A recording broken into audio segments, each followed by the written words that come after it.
네, 오늘 본문을 보면요. 1절부터 6절까지는 입에 대한 이야기, 말에 대한 이야기를 하고요. 7절부터 13절까지는 재물에 대한 이야기를 하고 있습니다. 그래서 이 둘의 내용이 좀 다르기 때문에요. 오늘은 입에 대한 이야기, 1절부터 6절까지의 내용을 가지고 좀 같이 나누고자 합니다.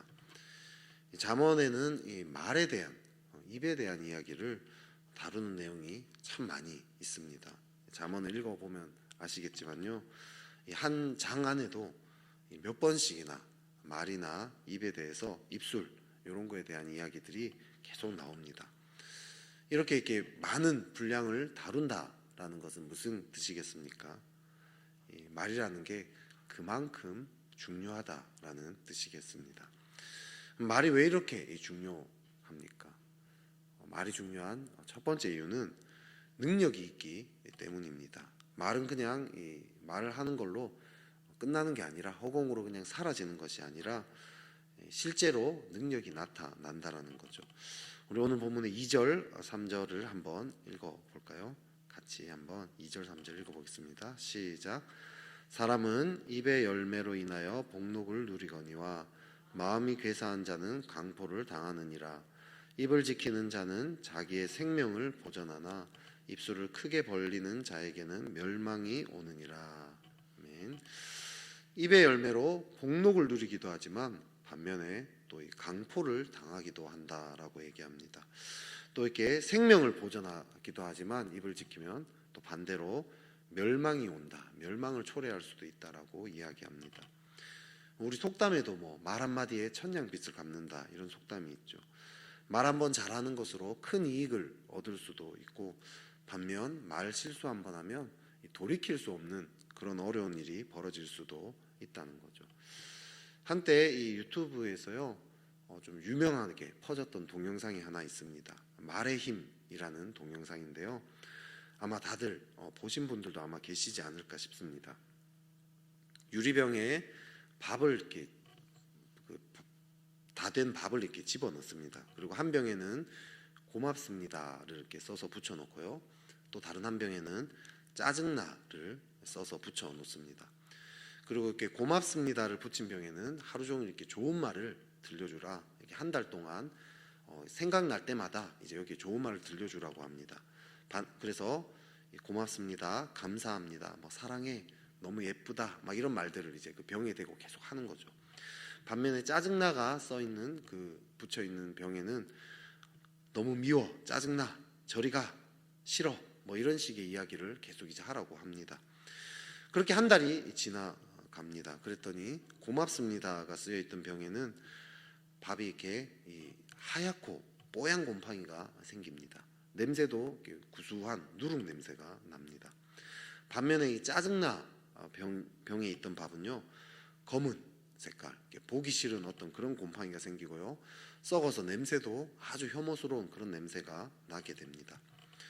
이 실험에 참가한 아나운서가 이렇게 이야기를 하죠. 밥도 이렇게 변화되었습니다.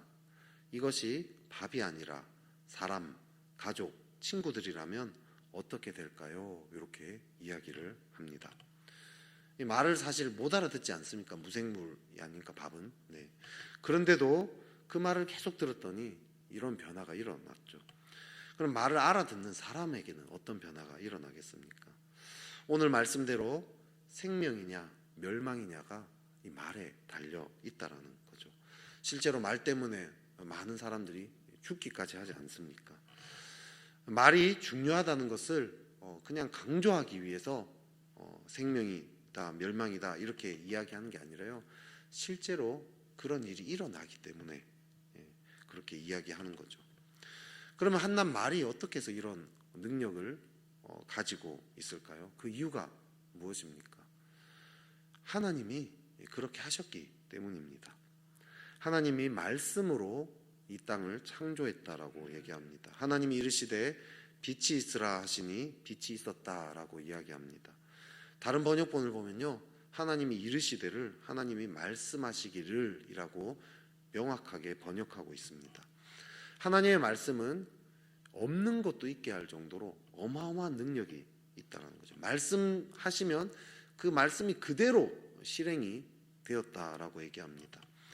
요한복음 1장 1절에도요. 태초에 말씀이 계시니라.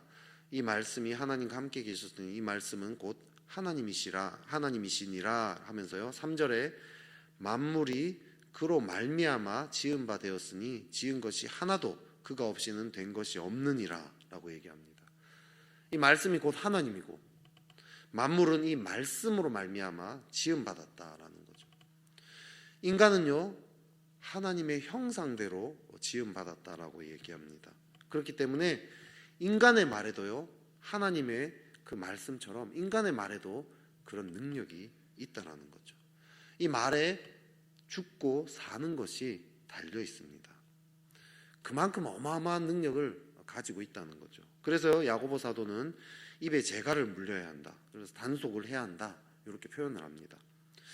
근데 문제는 말에 능력이 있다는 건 알겠습니다. 근데 이 말이 잘 단속이 안 된다는 거죠. 성경에서는 말에 죽고 사는 것이 달려 있기 때문에 말을 조심해라, 말을 잘해야 된다라는 말도 있는데요. 그와 함께 두 번째 특성, 말에 대해서 중요하게 다룬 이야기가 또 하나 더 있습니다. 그건 뭐냐면 말은 마음의 상태를 반영한다라는 이야기입니다. 말과 마음은 분리되지 않는다라고 이야기합니다. 오늘 본문 2절을 보면요. 사람은 입의 열매로 인하여 복록을 누리거니와 마음이 괴사한 자는 강포를 당하느니라 라고 이야기합니다. 잠언서를 보면요. 이렇게 한 문장 안에서요. 앞에 이 내용과 뒤의 내용이 평행하거나 대조를 이루는 걸 보게 됩니다.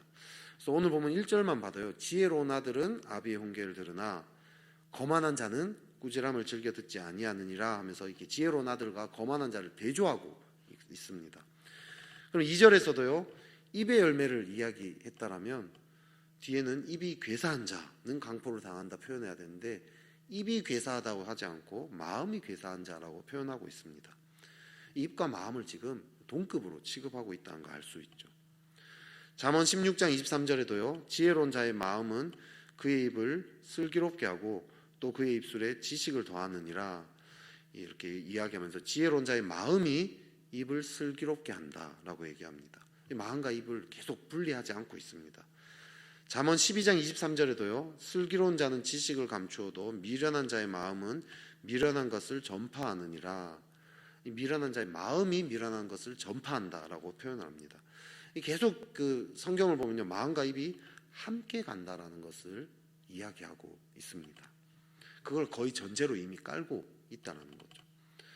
이 유튜브에서요. 제가 말실수 이 말씀을 준비하면서 말실수라는 걸 한번 검색을 해봤어요. 했더니 한 아이돌이 예능 방송을 하는 장면이 나왔습니다. 방송을 다 마치고요. 이 방송을 함께한 소감이 어땠냐라고 이제 이 아이돌한테 이렇게 물어봤어요. 여자 아이돌이었는데요. 그랬더니 이 아이돌이 이렇게 대답을 합니다. 한국 문화도 많이 배우게 되었고 방송 내내 잘 챙겨주셔서 너무 감사합니다. 오늘은 그리고 정말 지겨웠어요. 이렇게 한 거예요. 그 사람들이 듣고 깜짝 놀란 거죠. 깜짝 놀래가지고 눈이 휘둥그레져가지고 쳐다봅니다. 그랬더니 이 아이돌이 당황해서 아니요 즐거웠어요 이렇게 이야기를 하는데 화면 밑에는 자막으로 얼떨결에 속마음이 요게 이렇게 탁 떴어요. 보니까 이 함께 했던 사람들이 그 함께 이제 방송을 했을 거 아니에요. 그 사람들이 다 남자고요. 또 대부분 나이가 지긋한 사람들이었습니다. 또 별로 이렇게 평판이 그렇게 썩 좋지 않은 사람들이 있었어요. 제가 전체 방송을 못 봤고 그 유튜브로 그것만 검색해 보지 않았겠습니까? 그래서 어떤 촬영 분위기가 어땠고 어땠는지 전혀 알 수가 없습니다. 하지만 그 함께했던 그 사람들 보니까 제가 그 아이돌이라도 참 지겨웠겠다 하는 생각이 들었습니다. 아마 이 아이돌은 방송하는 내내 아마 좀 지겨운 마음들이 계속 올라왔을 것 같고요. 지겹다. 정말 저 사람들은 그만하고 싶다. 이런 마음들이 계속 가득 찼었던 것 같습니다. 그러다 보니까 자기도 모르게 그런 말실수를 저질렀던 거죠. 즐거웠어요. 뒤늦게 수습하려고 했지만 진짜 속마음은 자기도 모르게 실수라는 것을 통해서 흘러나왔죠. 들켜버린 거죠. 말실수를 보면 그 사람의 정말 마음의 상태를 사실은 알게 되는 거죠. 그렇기 때문에 말을 똑바로 하려면요. 결론적으로는 마음을 깨끗하게, 마음을 똑바로 해야 합니다. 누가복음 6장 45절에서 예수님이 이렇게 말씀하시죠. 선한 사람은 마음에 쌓은 선에서 선을 내고 악한 자는 그 쌓은 악에서 악을 내나니 이는 마음에 가득한 것을 입으로 말함이니라 라고 이야기합니다. 마음에 가득한 것이 입으로 나올 수밖에 없는 거죠.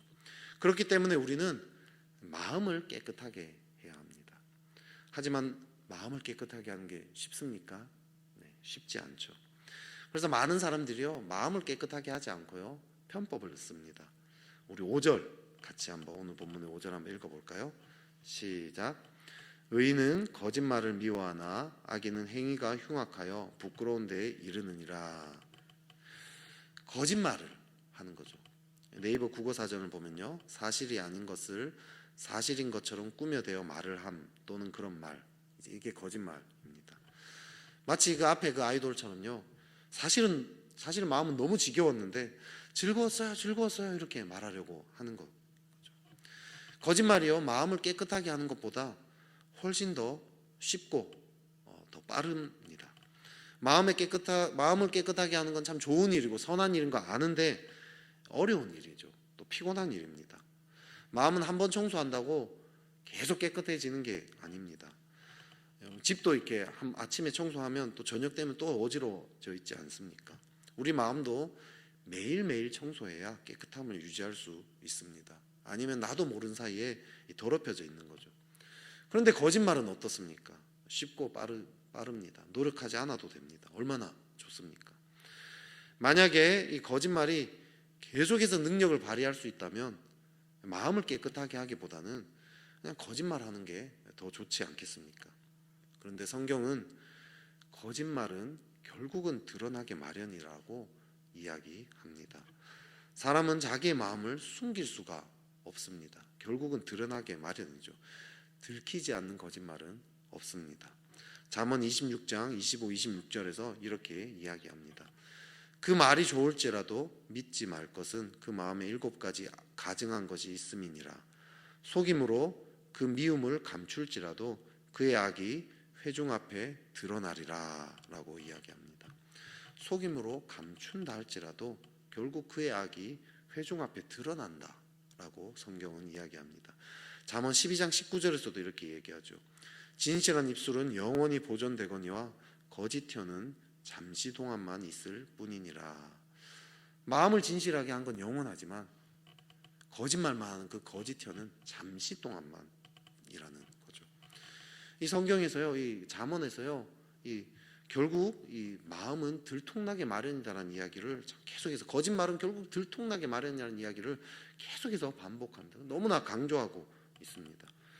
잠시 속일 수는 있지만 결국 들통나고 오래 숨길 수 없다. 이것이 성경의 가르침이라는 거죠. 그럼 결국 우리는 어떻게 해야 합니까? 사람을 살리기도 하고 죽이기도 하는 이 어마어마한 능력이 있는 이 말을 잘하려면 어떻게 해야 합니까? 거짓말이라는 편법을 버리고 마음을 깨끗하게 하는 전공법을 택해야 합니다. 마음을 깨끗하게 하려면 어떻게 해야 합니까? 오늘 입술에 대한 이야기 1절부터 6절까지의 이 내용에요, 가장 이 말씀의 전제는 결국 1절에 있습니다. 우리 1절을 같이 한번 읽어보겠습니다. 시작. 지혜로운 아들은 아비의 훈계를 들으나 거만한 자는 꾸지람을 즐겨 듣지 아니하느니라. 훈계를 듣고 꾸지람을 즐겨 들으라고 이야기합니다. 훈계나 꾸지람 무엇입니까? 우리 마음의 진실을 알려주는 목소리입니다. 사람들은요, 마음을 깨끗하게 하기보다 거짓말을 합니다. 근데 문제는 거짓말을 계속 하다 보면요, 거짓말을 자기 마음의 상태로 착각하는 거죠. 지겨운데도 즐겁다고 계속 이야기하다 보면 내 마음이 진짜 즐거운 줄로 착각을 하게 됩니다. 사실 마음이 깨끗해지고 싶지 않은 사람이 누가 있겠습니까? 다 마음이 깨끗해지고 싶지 않습니까? 근데 문제는 마음이 더러운 것, 그것 자체가 아니라는 거죠. 마음이 더럽다는 것을 인식하면요, 누구나 청소를 하게 되어 있습니다. 청소하면 깨끗해지지 않습니까? 근데 문제는 내 마음이 더러운데도 나는 깨끗하다라고 착각하는 것, 거기에 있죠. 저도 이렇게 같이 뭐 이렇게 일을 이렇게 여러 군데에서 이렇게 해보면요, 어떤 사람은 막 책상이 너무 더러워요. 내가 볼 땐 너무 더러워요. 그래서 좀 너무 지저분하니까 좀 치우면 어떻겠냐 얘기하면 본인은 깨끗하대요. 이게 치우지 않는 이유는 더러운데도 내버려 두는 게 아니라 본인 생각이 정말 깨끗하다고 생각하기 때문에 안 하는 거죠. 많은 사람들이요, 우리 마음이 더러운데도 깨끗하다고 착각하고 있습니다. 큰 문제는 없다라고 생각합니다. 마음 구석에서는 좀 더러운 것 같은데 생각할지 몰라도 큰 문제가 없다, 별 문제 없다, 이 정도면 큰 문제가 없어, 이렇게 착각을 합니다. 그래서 청소를 하지 않는 거죠. 우리는 훈계를 들어야 합니다. 우리 마음의 진실을 알려주는 그 목소리에 귀를 기울여야 합니다. 그런 태도를 가져야 한다는 거죠. 내가 하는 이 거짓말, 이것이 아니라 하나님이 들려주시는 진실, 거기에 귀를 기울이도록 마음을 먹어야 합니다. 내가 하는 말, 다른 사람이 하는 말, 여기에 계속 귀 기울이고 싶은데요, 그게 아니라 하나님이 나에게 뭐라고 말씀하시는지 그걸 들어야 하는 거죠. 그래서 말씀을 볼 때도요, 내 마음을 비춰보도록 씨름을 해야 합니다. 기도할 때도요, 내가 원하는 거, 나의 것들을 계속 쏟아붓는 것이 아니라 주님이 지금 나에게 뭐라고 말씀하시는지 듣고자 들으려고 해야 하는 거죠. 누군가와 대화할 때도요, 방어하려고 하고 이게 저 사람 날 알지도 못하고 하는 거야, 이러는 게 아니라 정말 내 마음을 열고자 애를 써야 합니다. 그럴 때 우리의 마음은요, 날마다 우리의 마음을 청소할 수 있게 되는 거죠. 그러면요, 내가 애쓰지 않아도 우리 입에서 나가는 말이 저절로 사람을 살리는 말이 되어진다는 거죠. 사람을 살리는 능력이 나타나게 됩니다. 우리의 입을 통해서 생명이 흘러가게 되는 거죠. 살다 보면요, 그런 분들을 만나요. 참 말 한마디 하는데 참 그것이 이상하게 부드럽고 따뜻하고 힘이 있게 되는 그런 분들이 있습니다. 매일매일 자신의 마음을 깨끗하게 하기로 참 씨름을 해왔기 때문에 그런 삶이 쌓여서 그런 결과가 나타나게 된 거죠. 그렇게 살아가는 그런 저와 여러분 되시기를 축복합니다.